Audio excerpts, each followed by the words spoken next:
Welcome to Landscape Photography World. How are you going? Hey, I'm good. How are you, Grant? Thank you so I'm much for having me. I'm very good, and all the better for talking to you and meeting you for the first time, Kai. Thanks for agreeing to be Likewise. on the show. Been a fan of your work for a long time, and I know quite a few listeners, fans. I think there was a couple of people that actually suggested you in a poll I did a Wow. little while ago. Plus, you were Thank you so also, much. I think you were nominated by a couple of other guests in past episodes. You've been on my list for a little while, but we finally got around to it. That's good to hear. Thank you so much. Not a problem. I'd like to start with what photography means to you. What is it in your life? It's been a great part of my life, and it is a great part of my life. It has never been my first hobby or my first job. First of all, I'm a professional photographer. It is a side career. 4 days a week, I'm a professional in the HR side of things in the financial industry. Uh-huh. And 1.5 years ago, I decided to reduce my working hours to free time for my photography to Right. do that professionally. So my Friday is my photo Friday. That's what my colleagues say, and I do too. It started with a pretty big point in my life when I broke up with my wife, and eventually we divorced. And that gave me more free time than I was prepared to have back then. And I remembered I always had fun photographing. And I got my first entry level DSLR when my son was born back in 2008. And after that, I documented family travels. I started to play around with photos. My biggest hobby has always been music. I've been singer in bands Okay. ever since late teenhood. And when I come up with vocal lines or lyrics, I always had visuals in my mind, probably because I'm a kid of the 80s and I was brought Yeah. up with music videos and MTV Well, and all that stuff that was something in the past. So photography, visuals, and all of that was always inside of me. And when I had more time, like I said, back in 2016, I went on a business trip to Ireland and the Republic of Ireland. And I bought myself a new camera back then and wanted to play around. And I really got hooked. And once I was standing in this landscape in the Irish, at the Irish coast, yep. that bug really hit me. And ever since that, I always wanted to repeat that moment of being outside in nature, being by myself. It was a really hectic and not so positive time in my life. But I really got focused, I quieted down, and I like to be creative. And I guess we can talk about this a little further about how to be creative and what inspiration means, Yeah, because that's absolutely. always been my main thing in my life. And photography slowly crept in there Mhm. and took that time of my life and has never stopped ever since. And I guess I'm lucky I could make this hobby, that passion, a side career. Yeah, nice. You talked just now about talking about inspiration. Let's do that. And Yeah. I guess I'm really interested in what things influence people, what inspires them and it could be a moment in time, it could be another person or another person's work, could be another form of art, could be music. And I'm Yeah. really interested in those sorts of things and how they influence what and how people shoot. I think everything that interests you can inspire you. Mm. And this becomes part of your creative journey. It has shaped mine and it's still shaping mine. When you do photography for a longer period of time, you hit certain stretches when maybe you are more creative, then you're less. Then I have stretches when I don't touch my camera for 3 months straight. Mm. And at first, that was an itchy, bad feeling because I was like, oh, I want to do something, but I do not feel it.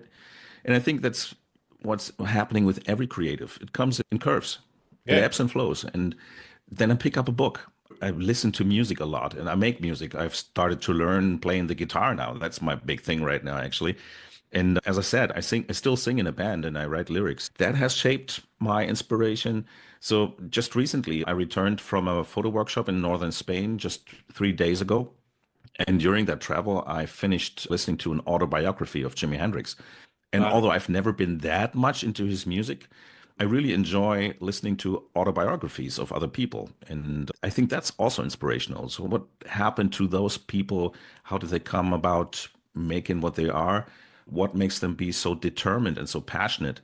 And I think that's what shaped my photography, that I was really into it. Every free second I had, I spent on either photographing, on editing, on learning how to edit, on listening to podcasts, on watching videos, reading books, almost to a degree I would call almost unhealthy.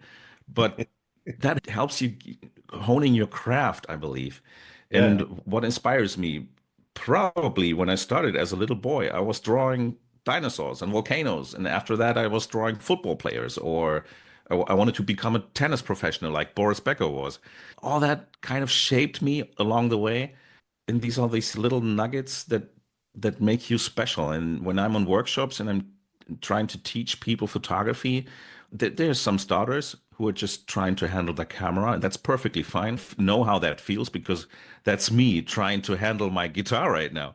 And it's confusing, and you have got so much advice, and of course YouTube is a help, but then you get lost in 20 videos straight and you're no more clever than before. So that's confusing. So it's good to have some help then. And once you master your camera and you have fun photographing, you kind of dial in your compositions. That's the people that I try to take aside and go, so what do you feel here? And I know that the confused look I see on their faces, like, what is he talking about? What do you mean feel? And then they start. When I remember one workshop, one guy said, I feel home because that coastline here, this is Yep. almost near my home place. So I said, let's try to introduce this feeling into your next image. And he was completely confused and lost. What does that mean? So what do you associate with home? Calm and peace and being welcome. Yep. And I said, okay, let's see what we have here. I guess calm, you wouldn't take a short shutter speed now to freeze a wave breaking. You wouldn't have these dark clouds be really textured in your final shot because that's probably not calm. He said, oh yeah, if you think about it this way, you're right. So we, in the end, we created a soft looking image that was inviting and had a sense of calm. And once you hit that, I think that really elevates your art and your visual language. And that's so much fun for me to teach. And once I realized that, and I asked myself, why do I photograph what I do, what I photograph, what I like?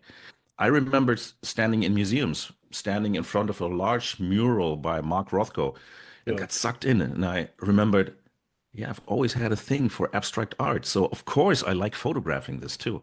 And I think this really made me a better photographer to reflect on myself, on why I do these things and what really interests me. And coming back to inspiration, I'd say inspiration is everything. Mm. It's making your life better. Wow, that's awesome. You brought up a couple of topics there that really got my brain racing a little bit as well.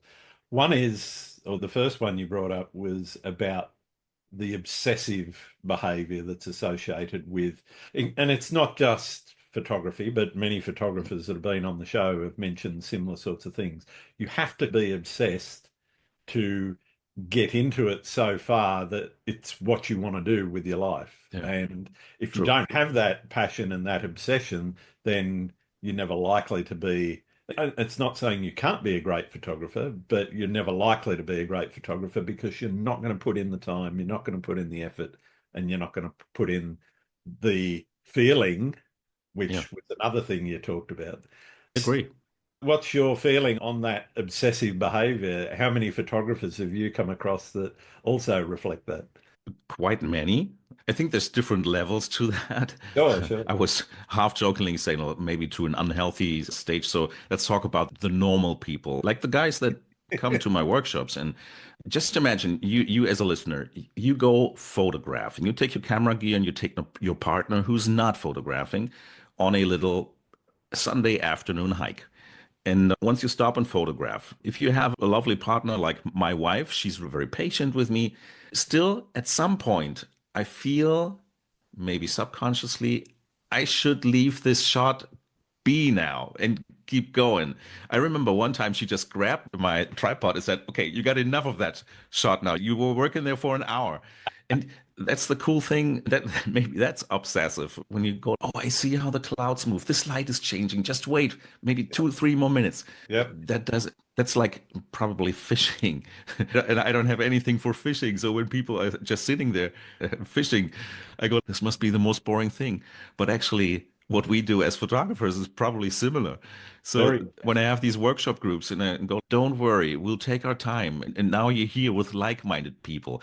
Then if you wait another 15 minutes for a light to come, that's all right. We have that time. And I think this is the kind of passion, I'd say, rather than obsession, to enjoy what you're doing, to be completely in your zone and in yourself actually, to enjoy what you're doing and to be really aware of your surrounding, of nature, what happens around you, and later on, most likely, what happens inside you too, how that makes you happy. Yeah, absolutely. I think you really resonated with me there with the understanding partner. My wife sometimes comes on a shoot with me. I'm often at a beach first thing in the morning. I'm on the east coast of Australia, so Great. sunrise is my jam. So if I'm up early and she's up early, she'll go off and she'll do a walk while I'm standing in one spot for an hour and a half trying to work that It's composition. just how it is. Yeah, that's just how it is. But when she comes back from that walk, I know, okay, doesn't matter what the light's doing. That's time. We're going to go, Breakfast time. Yep. yeah, go and have breakfast, and that's it. Photography's done for the day. But sometimes that's good to have that voice of reason, right? Absolutely. Because, yes, you could sit there and take another hour or two. And as you say, it is a bit like fishing, that nibble of hmm light coming, and you go, hmm okay, just 2 or 3 more minutes, and it'll be Yep. perfect. And Yep. sometimes that happens, sometimes it doesn't. So to see the positive side of that, she just avoids that you end up being frustrated because the light will never happen. That's You exactly just right. miss out completely then. That's exactly Excellent. right. Yeah. You talked a little bit about the feeling, and that is obviously very much linked to that obsessive behavior or the compulsion Mhm. or the passion that people will have. That feeling that people get is something that I think is very important for people to express in their photography. How do you try to capture your feelings in your photography? That's a great question. I wish I had more time to do what I just preached myself, to allow myself be at a location by myself and just photograph. Interestingly enough, ever since I made that step to be a part-time professional photographer, it's many P's here, I photographed less, which I don't particularly enjoy. I'm happy that I can do this as a career, but I would like to photograph more. And when I'm on workshops, it's not about my photography, of course, it's about the clients. Sure. So when I have the chance to photograph, yeah, that's a good thing. How do I feel? I think I try to, let me put it in a different way. When I photograph, I find it more enjoyable to work intuitively instead of have pre-planned images in mind. I appreciate the planning side of things, like to be at that certain location, and I know when the sun rises, and I can check PhotoPills or any other app and see where the sun will be at what time exactly. But I much rather prefer reacting intuitively once I'm on location. That could mean the light is not working in my favor, so I'm just gonna shoot into a completely different direction. And later on my computer, when I see these image files, there's and something interests me in that image, and I pick that up to edit. There comes the point when I switch my file from Lightroom into Photoshop, Yep. and I have to save that file because when that crashes and I have 10 layers on top, it's just, yeah, waste of time. So when I save the file, I don't give it a name, image number 3200. I try to give it a name as if it was a song title. So it has to have a meaning to that image. And that's when I start asking myself, so what do I feel here? What do I see? What's the story about this image? Mm. And then I think then it comes full circle. Then I discover for myself, why did I actually take this photograph? What do I see here? What made me react intuitively, pick my tripod, maybe frame the composition, wait for light, and click. And that's the moment where I peel it off like an onion and go, okay, that's what I felt. Maybe I was frantic. Maybe I was really at peace with myself. Yeah. Maybe I see a story as if that was a David Fincher movie. I don't know. And then I try to shape the image into that direction. Okay. Interesting. Interesting. I tend to do it the other way round. I tend to Mhm. name it after I'm finished editing, and that's when I say, okay, this is what I'm getting out of what I've done. The path to get there depends on what sort of image it is. If it's a seascape or an architecture shot or a Mhm. forest scene with a waterfall or something. But all of those feelings come into the end product for me, where I'm actually saying, okay, this is what I'm going to call this now, rather than at the And beginning. how So, do you introduce feeling before that when you're on location? Very much it's about trying to replicate the scene in a way that reflects how I'm feeling in the moment. Hmm. And one of the nice things about I live in Sydney in a big city, so I know from experience going out to some of the beaches that I go to, I could be one of three or four people on that entire stretch of beach, which could be a mile long. And so therefore I know that I'm experiencing something that 99.9 repeater percent of Sydney is not seeing. And so I'm trying to convey, hey guys, here's what you're missing out. Like Okay. is one thing. That's like that's a broader theme to a lot of my work, but it's also trying to introduce that feeling of because there's a lot of seascape, or even if I'm doing a waterfall, I'm standing in water usually up to my Hmm. knees, sometimes up to Hmm. my waist, sometimes up to my chest, depending on what sort of water we're talking about. And so getting that feeling of being wet is important. So you'll almost always see water coming past the lens of the camera, sometimes into the lens on a few shots, which is a bit hairy sometimes. I've killed a few cameras that way. But the feeling that I'm trying to convey is that feeling of moving water, moving atmospheric conditions in that time. And it could be dramatic depending on how I'm feeling and what the sky is showing me, or it could just be excitement from the try to add some dynamism by doing a slightly longer exposure, say for the sky to get cloud movement Yeah. Yeah. streaking, but a shorter exposure for the water because if I go too long there, it just moves out and you lose a lot of that. But then also, I'm also doing very early shots, early morning shots pre-sunrise. We're talking up to an hour before sunrise, where I might have the shutter open for 7 minutes just to catch Well. that Hmm. weird Hmm. glow that you get before Hmm. sunrise and Hmm. capture as much light as possible. Yeah. And dead flat water, and that those images have their own feeling, and to me Certainly. they border on abstract depending on how far I've zoomed into the scene or whatever. And so for me, that feeling is it's a broad range, but it's really about trying to capture how I'm feeling at the moment, Mhm. pretty much as you said. Quite some time ago, I read an article that called it extracting moments in time, which maybe at first sounds a bit flat, but like you said, when you take a 7 minute exposure, you create a moment of time that we as humans are not able to see because Correct. you have the change of light. Also, when we have receding waves with maybe just a half a second of exposure time, that's still not what we see as humans. So we're shaping images with Hmm. time also that are different to what we actually experience as people. That's also interesting. That's not my approach. It's not why I photograph or enjoy these No, themes. no. Thinking about it that way, I found that was interesting. Also, maybe to have a thousandth of a second to have that split drop of a break-in wave. It's also not what we see, and that's also interesting if you consider your photography that way. And not even going into photojournalism, where you also capture moments of time where something really important happens. That's another layer, another meaning to the quality of photography, and also another layer that gets people really excited doing this. And absolutely get that. It's fun and it's great to have these moments of time as a collection. Good to have them on your hard drive, even better as a print on your wall or maybe as a photo book or whatever you prefer. Yeah.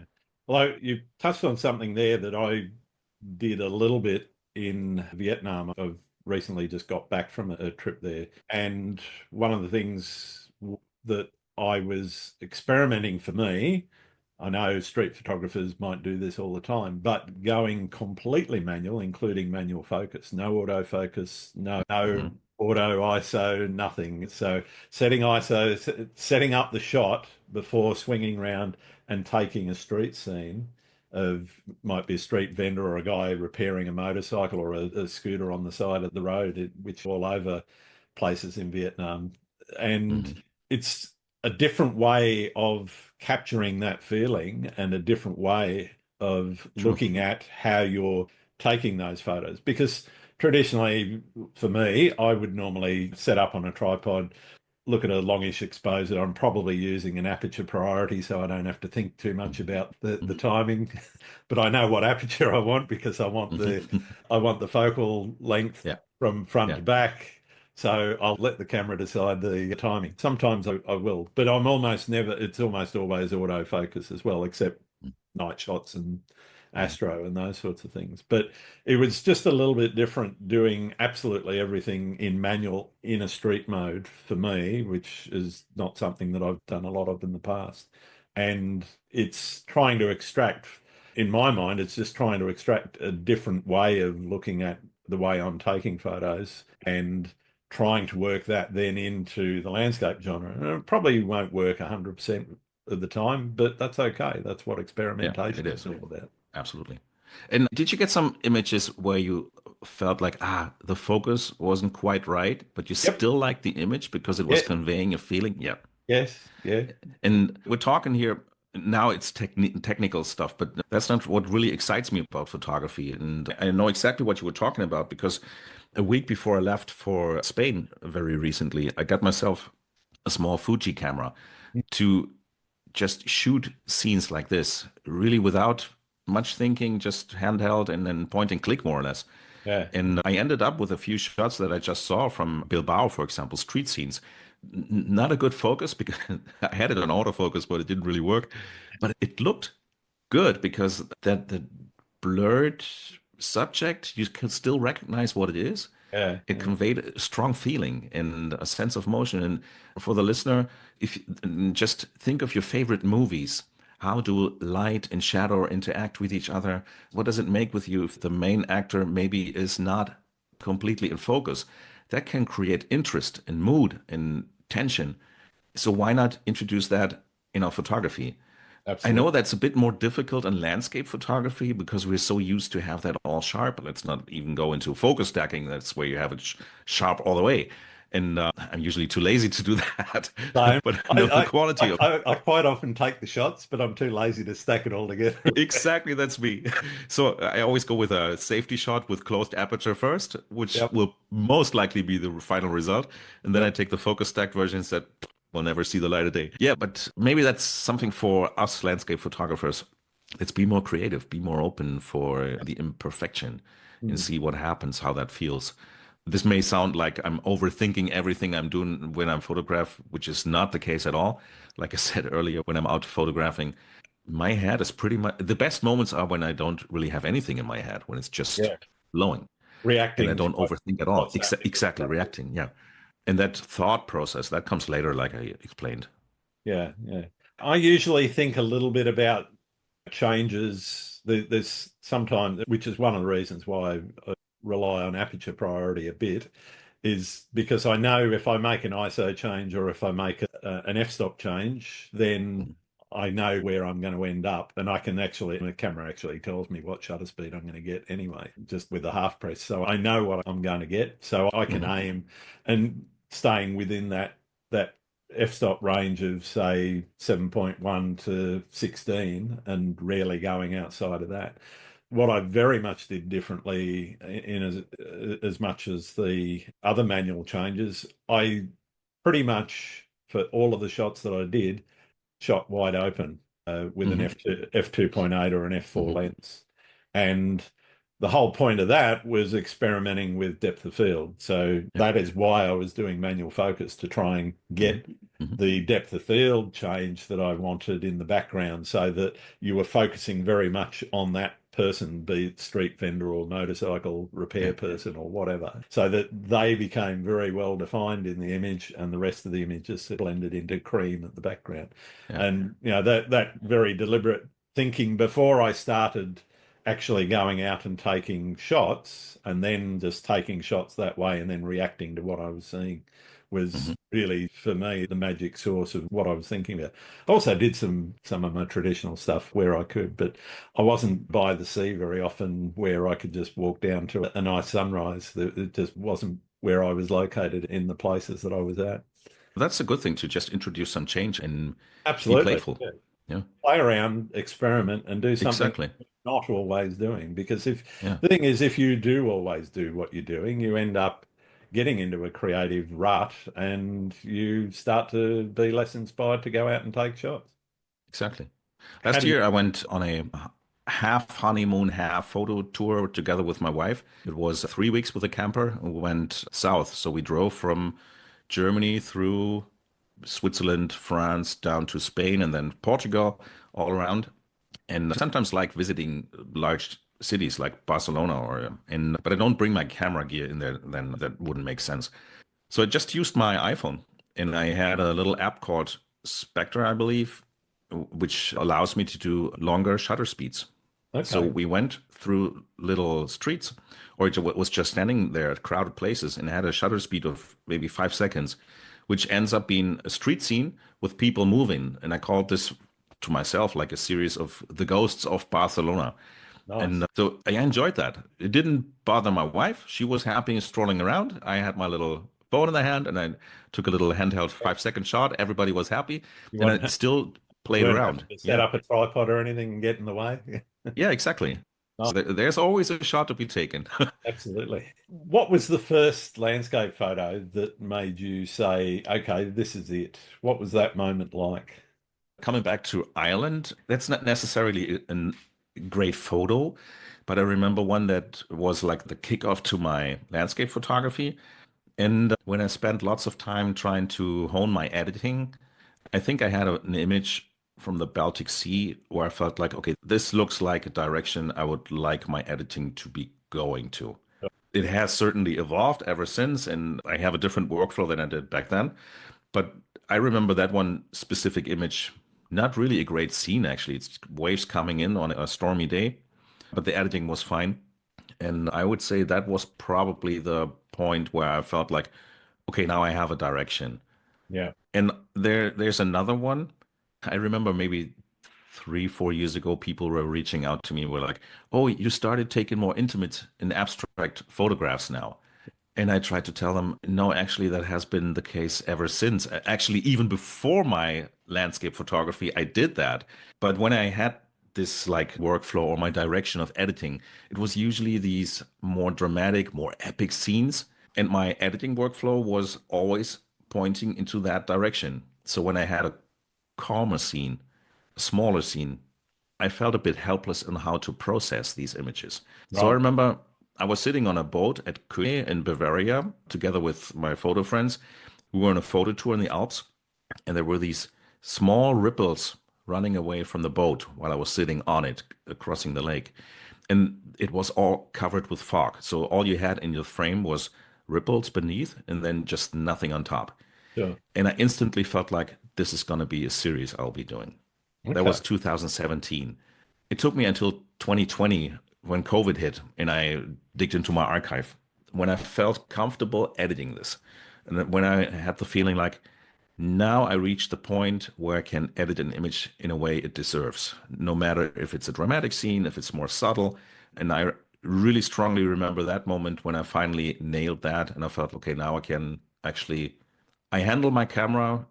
It's just like using a hammer to have a nail in your wall. That's, Once you hang your image, you never will remember the moment you put the nail into the wall because it's just that's an right. act you do on the way.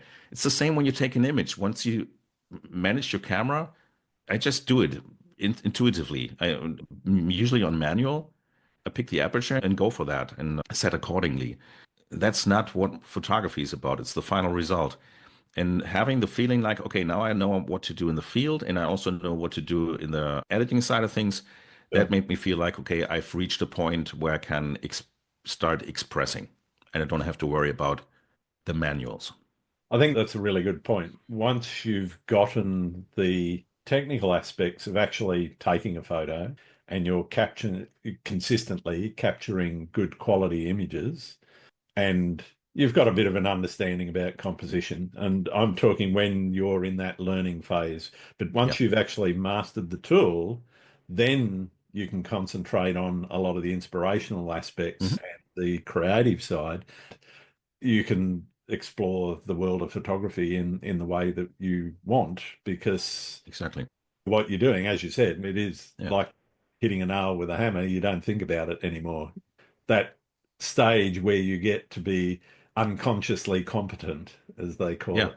And you go And through the phases of being consciously incompetent. You know that you don't know what you're doing, to getting to that last phase of being unconsciously competent, and you're Mhm. basically then on your way. Yeah.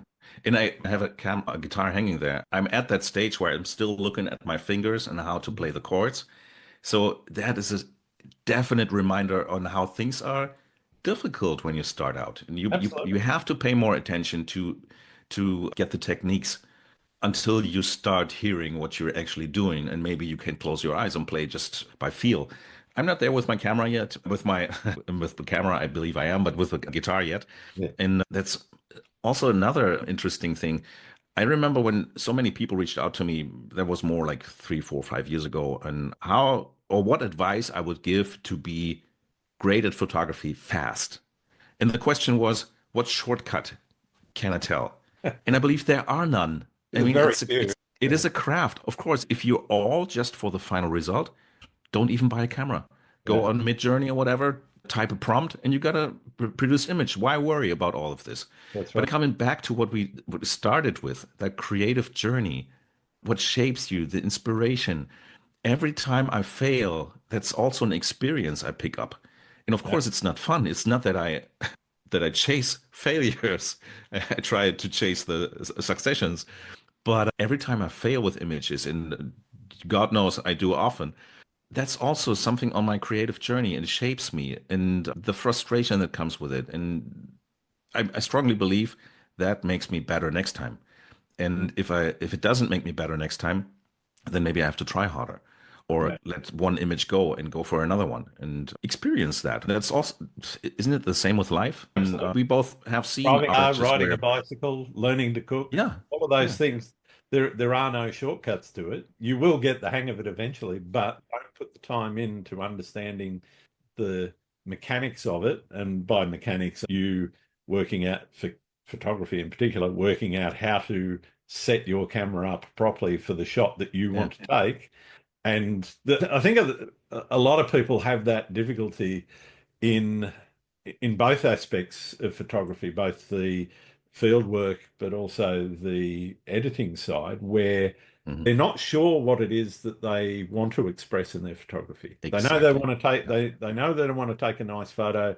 They yeah, know they want to express something, but they may not be sure what that is because yeah, it does take time to recognize that in yourself, and it takes time to absolutely. understand your own feelings about photography to say, okay, these are things that work for me. These are things that make me want to go out and take a shot at 12 Totally. o'clock in the morning or 2 o'clock in the morning for Astro, for example. Yep. The But, people who have worked with me on workshops or maybe online mentorings or whatever, they can probably sing what I'm about to say now.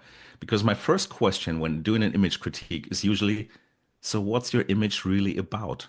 What's yeah, the story? yeah, And that face of confusion I usually get then is it was a beautiful morning and it was the last day of my trip. And I'm go like, yeah, that's great, but nobody will ever know because that's not what the image is about. You that's can only right. see and if you as a photographer, as an artist, if you're not clear what your image is about, how should your viewer understand it? So you have to really showcase what it is. What's your protagonist, your antagonist? What's the feeling you want to bring across? And you have to have that or have at least a glimpse of that Yeah, to have striking images. It's also something I already expressed these more minimalist images or abstract images. It's been years now that I've started to write a book, which will be called Finding Small, where I introduce all of this, like the creative journey and how to see these things. And I believe it is in most people already, but also most people have not recognized that yet on how absolutely. to really unfold this, on how to unfold that potential that sits inside them, and how to put the pieces of their own inspiration and what they're actually feeling together. Yeah, yeah, Because I think that that quality of landscape and nature photography to be outside there, I understand that from many people I have been in touch with, it there's many people who have dealt with difficult phases in their life. Like I said, I did myself. And there's people who maybe have been traumatized or really have battled depression or other things. yep. They started photographing and they started to heal by that. Mm. And I'm in no way an esoteric person. But I think there is a quality to, like you said, go up early in the morning, go to an empty beach and see the light come up. That makes something with you, and try to peel that out and introduce that into your photography. That makes, yeah, it makes you a happy photographer in the end, I believe. Absolutely. And it is, I think, that feeling and understanding that feeling within yourself, which actually Yeah, makes you a better yeah, photographer. yeah, And knowing what you want to do then comes back to what you do in the field, what you then do in the editing suite afterwards. And you can actually bring the whole together and exactly. you can actually start to get continuity, not Yeah, and I don't mean shooting the same thing all the time or the same style necessarily all the time, but you can get continuity in your work through understanding what it is that you want to do. yeah, And by doing that, you can then actually harness your feelings into that expression, into the yeah. images that you're putting in. For me, I believe that's probably for most people, it's not where you start with your photography. Oh, absolutely Like we not. said, to cover the technical side of things comes probably first, and Mm. then comes a phase that's probably also natural for us human beings, because remember small children when they paint something and they go, "Hey mom, look at this image I painted for you." You try to make others happy, but also get positive feedback. So there comes a phase where you want to show your images and your results. You're happy with yourself, you want to show it off, and you hope you get a positive response. Social media really feeds on that. Mhm. And that maybe comes with poisoned positivity, because these claps on your back are sometimes misleading. Sometimes those Absolutely. images that are really positive on social media, these oversaturated images, very dramatic, they get lots of likes. And for starters, that can be seductive to Yep. follow that route. But I think once you're past that, then comes the phase that we were talking about, to really look more into yourself and go, so what really makes me happy? Is Yeah. it winning contests? Is it winning likes and engagement? To me, the answer was no. I'm more content and more happy when I'm in the act of creating, when Yeah. I'm inspired, when I feel like this makes me happy doing. And I enjoy sitting here and making this image, or I enjoy being at this lonely beach and seeing the sunrise. And maybe even if I hadn't brought my SD card, of course I would be pissed, but then I still would be able to witness this beautiful moment. And Yeah. that's something for itself too. I love the times when you have a location in mind and you drive a couple of hours to near the location and then hike another hour or two to a nice waterfall, say. This is, as you can probably tell, a true story. And you turn up and you pull out the tripod, and the tripod shoe is at home because you left it on a different body. Yeah, You I know, know. I well, just said, yeah, it's still enjoyable, but I feel the pain quite literally. Yeah. handheld it is, and it'll be fast shutter speeds because that's all I can do. Second best sometimes has to do. Sometimes, yeah. But I think everybody has those moments. Yeah. What does success look like for you? Is it that happiness? Is it monetary reward? What is success in your photography? First up, it would be being happy with what I'm doing. But once I decided to also embrace the professional side of photography, it has to be creating some income, truth be told. I have to take jobs with my photography to earn some money. Luckily, I'm in the position with my still four times in my main job inside human resources, I'm able to generate my main income there. The income from photography is not that I totally require it for my living. Still, I would like to create income, like I said. So I do workshops, I do assignments, but I've embraced the freedom to do it only when I feel like, okay, this is right to do. Yeah. I feel like doing this. This is fun. I just canceled a workshop that was planned to be in the Icelandic Highlands for this summer, Okay. because the resulting price tag in the end was so high that I felt uncomfortable charging that. Wow. I felt like this is getting to a point where I don't feel like I can ask for such a price. People would feel like, okay, Kai's now getting greedy. Now he wants the big money. But truth be told, the prices have jumped so high for traveling costs that I felt, and my wife was telling me at some point, you're rejuggling the itinerary again. At some point, who are you doing this for? She asked me. Yeah. And then she gave the answer herself, because it's obviously not for yourself, because you don't need to do that. And you try to make somebody happy, but that's not you. So ultimately, I decided, you're right. So I canceled that plan, although I invested many hours planning already.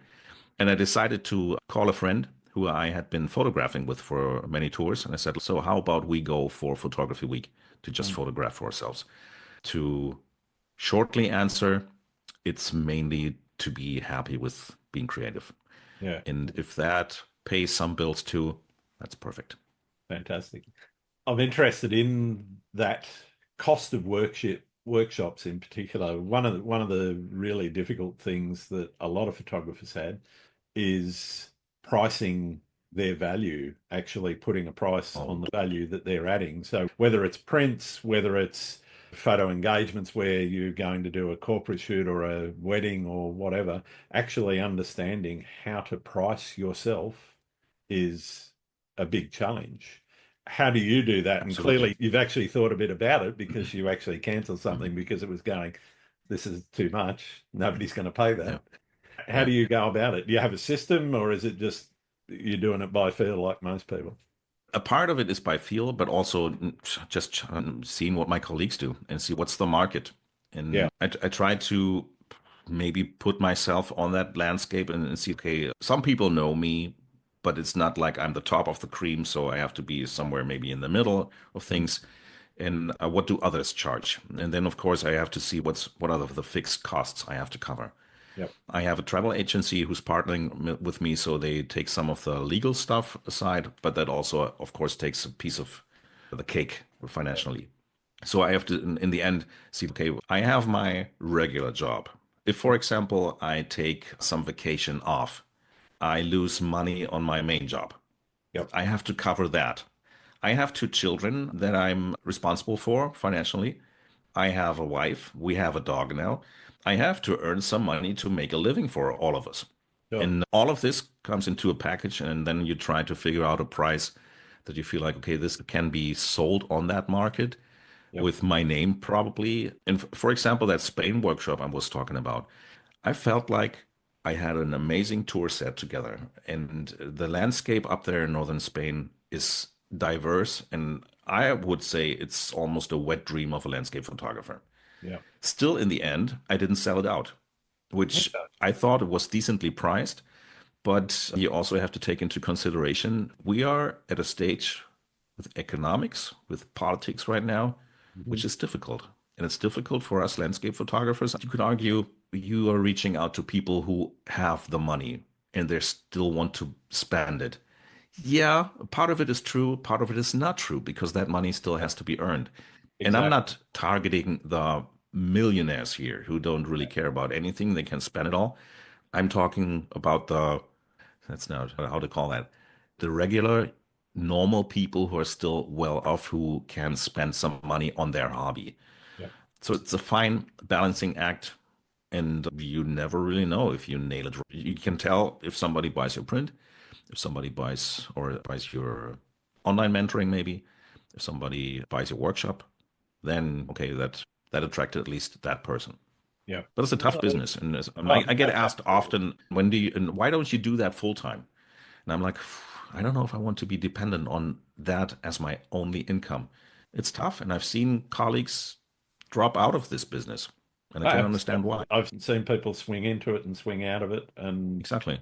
Yeah. some don't come back to it, some do because they've been able to Yeah. get a big enough financial cushion that they Yeah. can give it another go. But I think And having want to that, keep it fun. Like I said, that's the main priority exactly, to have to yeah, keep it fun. We both are at a stage in our lives where we've seen some years, and I've just turned 50. I don't, it's a different stage in my life than being 25 when you try to absolutely. earn yourself and be very ambitious in everything. I'm still ambitious. That's why I'm doing these things. But I'm also like, yeah, it has to be enjoyable and it has to be. Absolutely. I know that inspiration, and now we come full circle with this conversation again. I know that inspiration is the main source that keeps me going also as a person. Mm. And I don't want to threaten this, to have this photography thing that is really precious to me, that's important to me, turn into a just job. I think Yeah, then I would lose something. yeah. There's been a lot of talk in the photography community, particularly about Iceland and some of the issues that its popularity have driven. One is just overcrowding in a lot of the honeypot places, all of the fosses that are now tour bus central. But that has also driven prices and also driven the accommodation price, food price, basically everything there, in addition to the overall global economic situation. How do you feel about those sorts of places having that happen to them? Yeah, I think the question already gives it is halfway torn. First of all, I love being in Iceland. I think it's a wonderful country. I've always enjoyed being there, and I'm already looking forward to be there again. I have seen changes in places that are overcrowded. I don't agree on the discussion that Iceland is shot to death because there's still so many places that people usually don't go to. Yeah. And so there's certainly always something new to discover. And since there's so many diverse, different locations, I think it's still absolutely worth going there. Yeah. But yes, there's people depending on earning their money with tourism. And Definitely. Icelandic people, they're really practical. They one day they may be a plumber, and next day they are a tour guide. And the other day they're maybe prime minister. I don't know. That's also a quality of Icelandic people. I truly enjoy that. They're amazing people. I love them. But they know how to earn money too. And seeing that increase of pricing, it's difficult. And I think at some point they may reach a tipping point where tourism maybe will go a bit back. Yeah. People will go, okay, now it's becoming that expensive. And if I stand at Skogafoss where the buses come in and then tourists just jump out for shooting selfies for 15 minutes and then they go away, that kind of ruins the experience of being Yeah. there. The ambience is Again, not. there's yeah, again, there's if you just walk for 15 minutes, you're all by yourself and inside the natural beauty, there's no worries. But the guys who would just go and go for a drive-by, yeah, you might experience some crowded places that are also costly. And there's some areas they start charging for parking now. They start charging for to get in there. That probably applies to many of these hot locations. And that's probably something we just have to deal with as people. Yeah. And we photographers, we're part of the problem. Let's face Oh, it. absolutely. Yeah. If I share We an make it image, popular. yeah, if I share an image of a location that has not been known well so far, and that image turns sort of viral, more people get interested in going there. Yeah, I have to pick my own nose. I'm part of the problem. So I have to be careful also with sharing locations. Without sharing the exact locations, do you have a Yeah. favorite spot that you keep going back to? Not just Iceland, but anywhere. Just because it's so easy to go there. It's a local forest here, just 10 minutes Nice. away. That's probably the place I go to most often. I think I cherish the excitement of seeing new locations. So I don't really have a spot that I go to again and again just to see how the light changes over the season. Yeah, I have that with my local forest here, but other than that, I could just name maybe larger areas. The Dolomites have always been fun. Now northern Spain is awesome. Iceland, I like returning to those places, but it's not like I'm crazy to see Kirkjufjell, for example. Again, that's the hut shape or pyramid shaped Yeah, mountain with the very good waterfalls in mountain. front in Yeah. Iceland. Yeah, I skipped that from my last workshop because I think it has been done already, and I It's hard focus to on get a more hidden unique spots. shot from there without going into Yeah, parts of the park and whatever that you're not meant to go to. yeah, yeah. If I see interesting structures underneath my feet, I'm a happy person already. And then I go photographing like this. That's has been a running joke to some workshop participants when they look at me like, "Oh, Kai, there goes Kai again.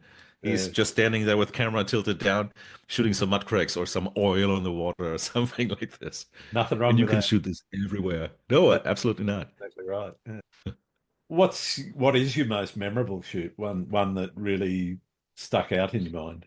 It's just because of the experience. I've only done this once. That was a Cessna flight over Iceland back in 2019. That stands out because I've done a lot of flying with commercial flights, but never in such a small plane. And then leaning out of an open window, photographing, that was special. Yeah. Yeah. Yeah. How about horror stories? Have you had any sketchy Oh, experience? you'd like to tell us about? Also about a flight, yeah. The same year, earlier that year, there was in, I think, February 2019, I was flying to Lofoten Islands in Norway. I was flying from Hanover, I believe, to Oslo. And in Oslo, my flight got canceled because of a thunderstorm that came in. And they gave me a little sheet of paper with a hotel. I grabbed my luggage and went out of the airport to grab a bus. And I asked the bus driver if he would go to that hotel. He said no. So I got back out. And I was like, so how do I find the right bus now? Went to a desk, asked them, and while she was checking, I was asking her, or is there maybe another way to still go to Lofoten Islands today? And she said, oh, let's check. Because I knew that friends of mine were about to pick me up at an airport in northern Norway, and we still had a 5 hour drive from there. So I knew, and they were already there, if I missed that flight, they would have to go and I would have to take a bus to take that drive. So she said, yeah, there's still a flight from Oslo to Bodø, which is just another half hour away from Lofoten Island. And I said, fine, I'll take that. Smooth flight. I even saw the aurora dancing from Oh, the window by my seat. And once we got down into the clouds, turmoil broke out. The plane really got bumped around. People were screaming, and I was like, oh boy, this is a special flight now. So we landed safely up in the north, but my knees felt shaking. wow. And I waited for my connecting flight. It's just a 20-minute flight over to Lofoten Island. My friends were already there waiting to pick me up, and I said, it's really stormy here. We wonder if you still get out. And I was at that little airport. All flights got canceled already except mine. So I looked out of the window, still felt my stomach and my knees, and there was a flag post. It was just like going in the storm. I was like, no way there's a plane leaving. But my flight got called out, and I Wow. was like, I'm not feeling too well. But of course, and then I The entered pilot that was small obviously plane. feeling great. Yep. Sat in there. I think all the other passengers were probably workers that were just going from land to land. Again, 20-minute flight. I hooked my earphones up. Didn't want to see anything, didn't want to hear anything. We got up, and the first bump that came, I had to grab the bag for the first time and only time ever. I filled Wow. up my first bag, I filled up the second bag. I was sitting there. We had a 90-minute flight again, which was supposed to be 20 minutes, and we returned back from where we came. Oh no. And I left that plane. I must have looked like a zombie. I sure felt like one. And everything got canceled. I went to a hotel and I felt like I was almost half dead. The next day, still the ferry didn't go. And while I was sitting there at Lonely Harbor, there was one working woman. I was like, is there any ferry going to the Lofoten Islands today? Because and all flights got canceled because of that huge storm. And she said, no, there's nothing going. But you know what? I just had a car of two people from Poland. They were in the parking lot and they asked me the same. They want to drive up there. Maybe you can go. And I don't speak Polish. They didn't really speak English. So we were like more with hands and fingers gesturing at each other. So I got into their already full car with my gear and my suitcase. I had it on my lap. I was sitting in the back. And at some point, we drove along the fjords. And I was like, what stupid stuff did you just do? Nobody knows where you are. If they just go, you know what? You stay here, we take your gear and we drive off. Yeah. Nobody will know.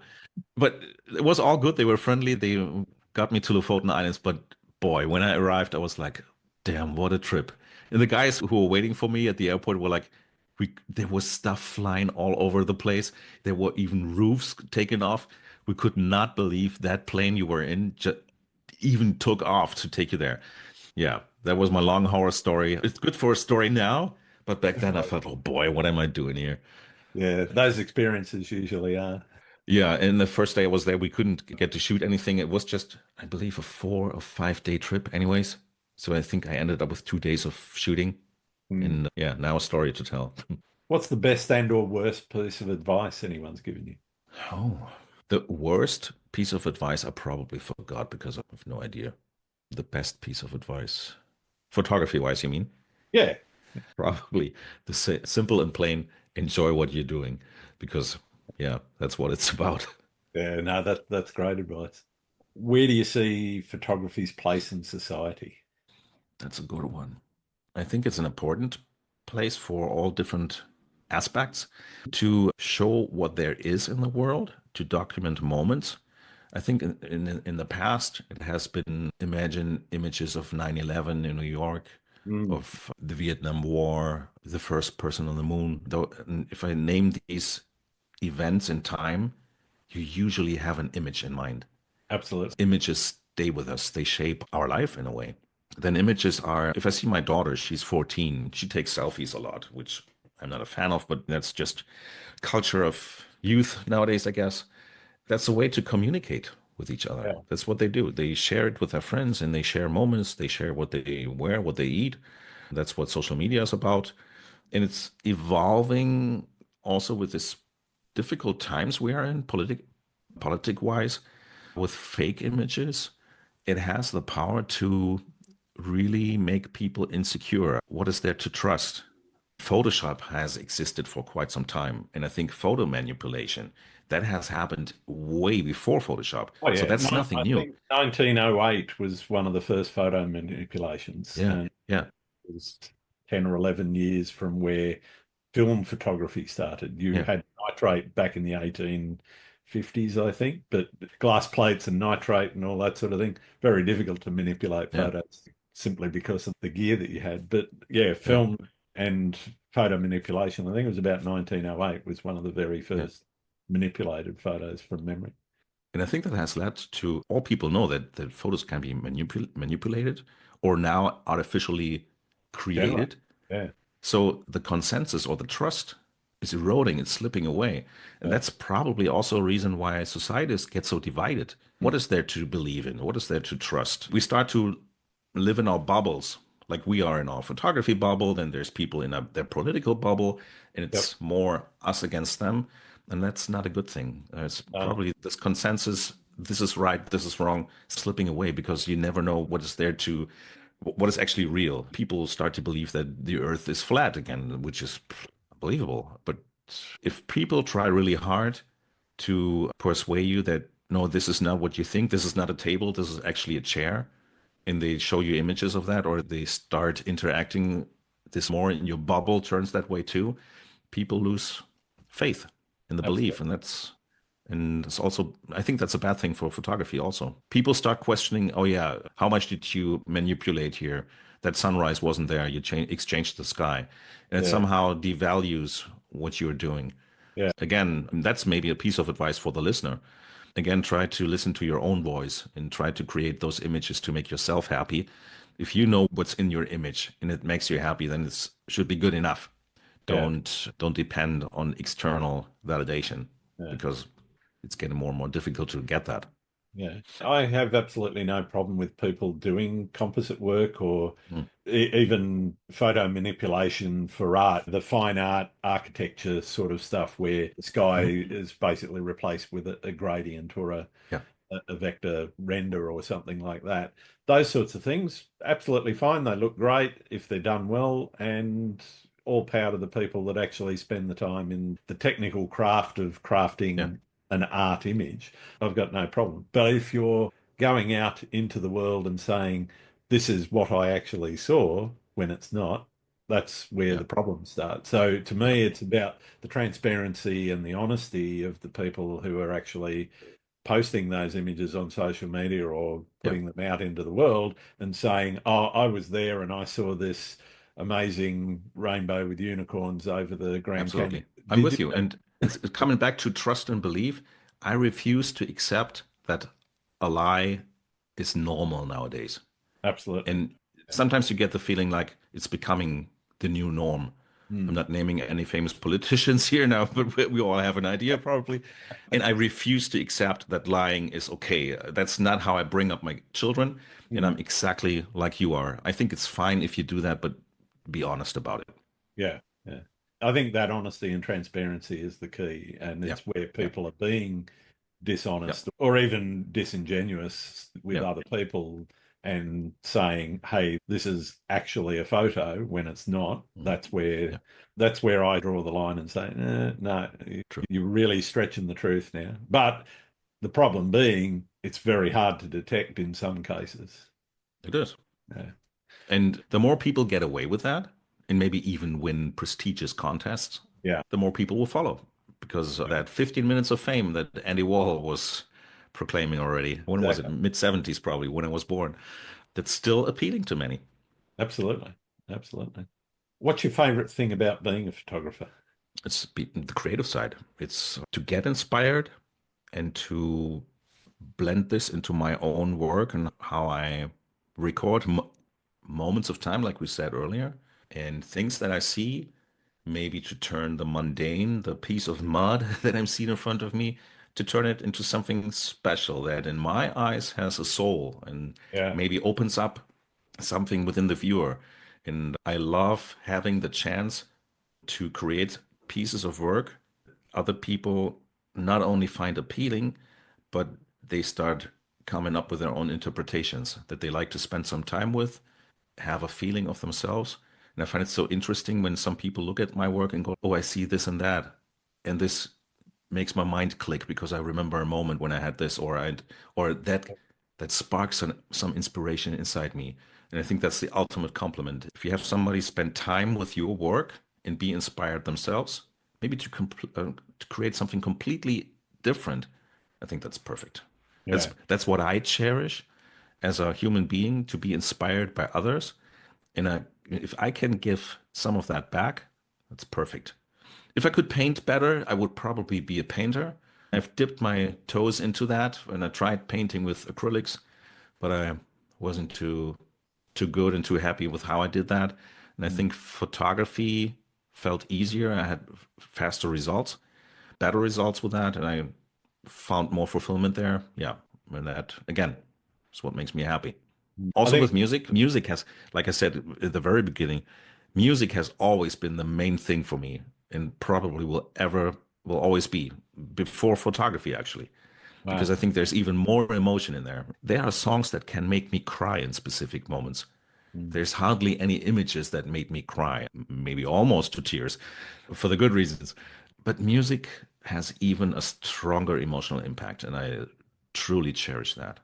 And if I can get close to that with my own photography, that's awesome. I'm usually crying because I'm not the one that took that photo. Yeah, that can happen too. What's the worst thing about being a photographer? That people, is that some people ask you, "Oh, great photo. What camera are you using?" I think Guy Tal in his book More Than a Rock, he was having this comparison. If you go into a good restaurant and you're having a fine meal, and the Mm. first thing you ask is, "Oh, what oven are you having?" Yeah. I mean, that sounds so silly What because nobody frying does pan? that. Yeah. Yeah, exactly. But some people reduce photography only into the tools you're using instead of what you're actually seeing. And Yeah. that's what I sometimes feel like, oh, that's not what photography is. That's my favorite question. I love it when people ask me that. It's okay. I have a colleague at work, when he sees an image of mine, he goes, "Oh, is that Photoshop?" It's a little sticker on the image. No, No, that's just fake and this is bullshit. So just turn it away. I'm like, it's one of my tools that I'm using to edit. And that person's not interested in having the no, information anyways. no, that's So right. not worth discussing. No. I always answer it with the what camera and lens I've used. Mind you, I use on social media. I usually post those details anyway to just Have it out of the way.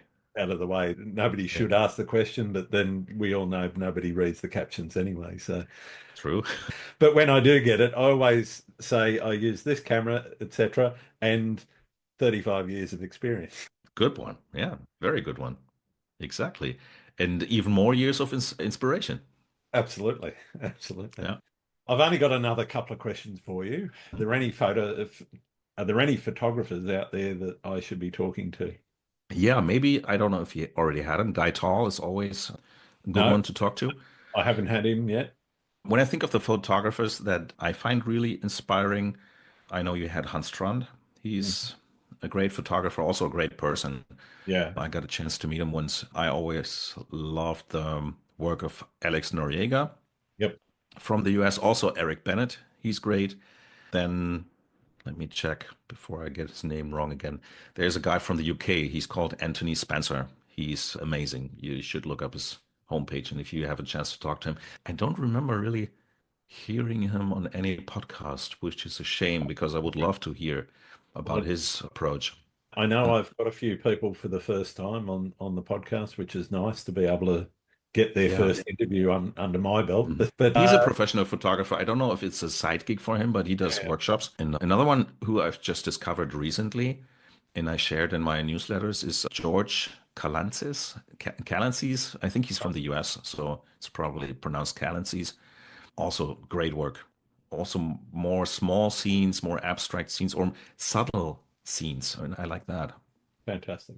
My final question's one that I've been asking since I think episode two. Episode one was an introduction, so I couldn't really ask myself this question.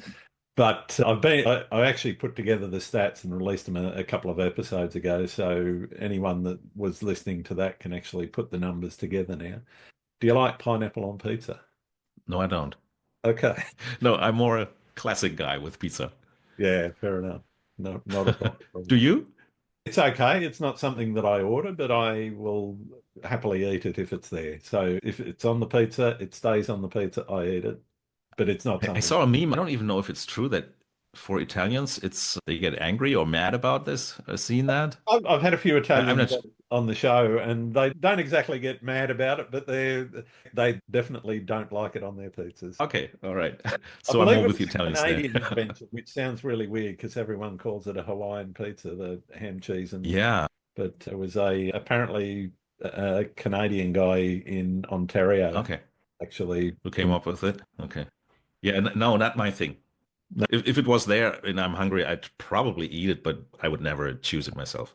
It's been wonderful getting to know you, Kai. Thank you so much for being on the show. Likewise. Thank you so much. It was Where lots of can, fun. thank you. Where can people find your work? First place and best place is my website. It's Mhm. just my name, kaihornung.com. Awesome. And feel free to check me out there. You can also check my Instagram, but my homepage is always best. All right, no problem. I'll make sure there's links in the show notes. Thank you. Thank you. Thanks again for listening to Landscape Photography World. I hope you enjoyed the show and keep listening because I'll be joined by some great guests in upcoming episodes. You can find my work in this podcast at grantswinburnephotography.com. I'm also on Vero, Photo, YouTube, Instagram, and Facebook. Don't forget to like and subscribe. I'm Grant Swinburne and hope to see you out shooting soon.